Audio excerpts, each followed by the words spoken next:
So the next step is to put in the eyelets or the grommets, which is those little holes down the back where the corset lacings are going to go.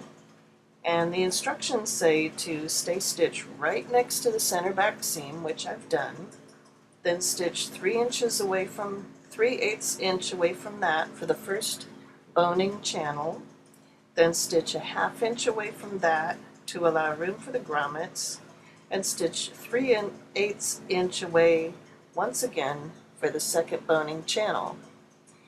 And what I discovered in using a lining fabric that has this wonderful pattern, which was just some scrap I had, I couldn't really see when I marked. And so what I decided to do was use this twill tape ribbon that I had, and I'm going to stitch that down because it's very thin, and that'll show me where the boning channels will be. And so here I am stitching away, and again I use the zipper foot, and I just get right on the edge of my twill tape ribbon.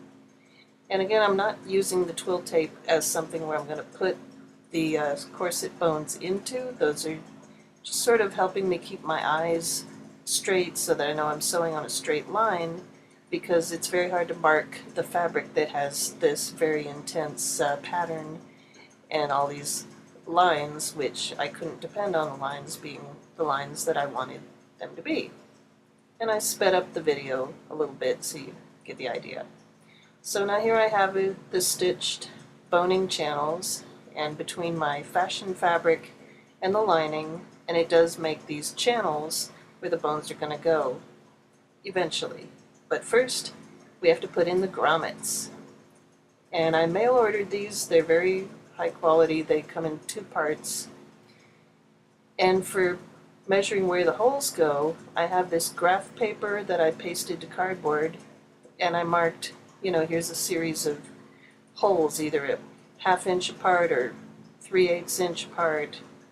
And I think I like to use these for the slightly larger size grommets that I'm using, but there are tinier ones out there that you sometimes see.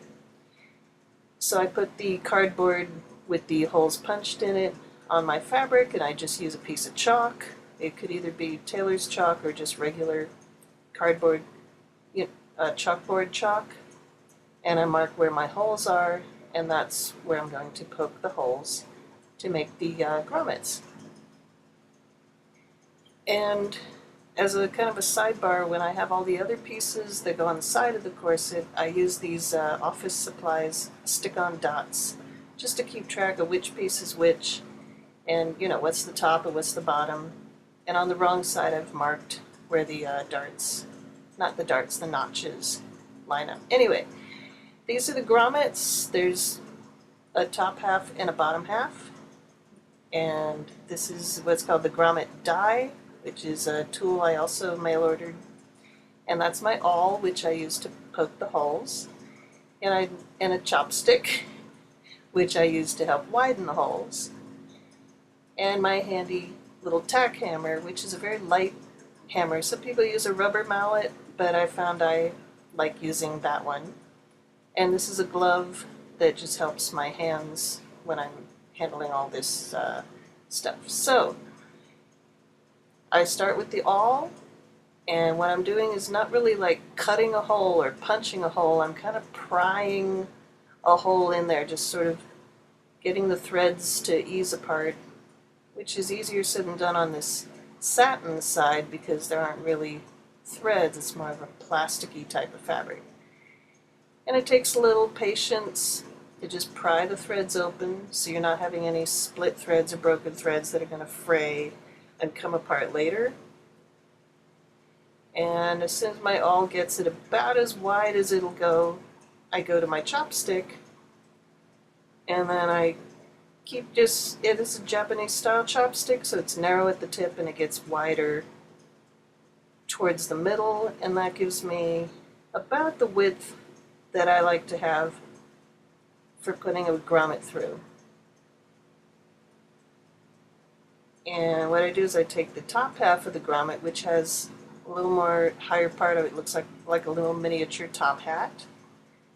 And sometimes you can poke it through with your fingers, sometimes it's hard to get it through, and if it's hard to get through, I sometimes put it on the chopstick to help hold it in place as it goes through. And then the washer goes on the bottom, and you put it on the die straight there, and I use my tack hammer just really gently, light taps, just barely tapping it and kind of feeling with my fingers when I feel the grommets start to flatten out and go to where it's nicely attached, and the bottom half goes into the top half. And there you go. And each one takes a couple of minutes, as you saw, and it takes a little patience, but you get them all lined up, and those are where the laces are going to go.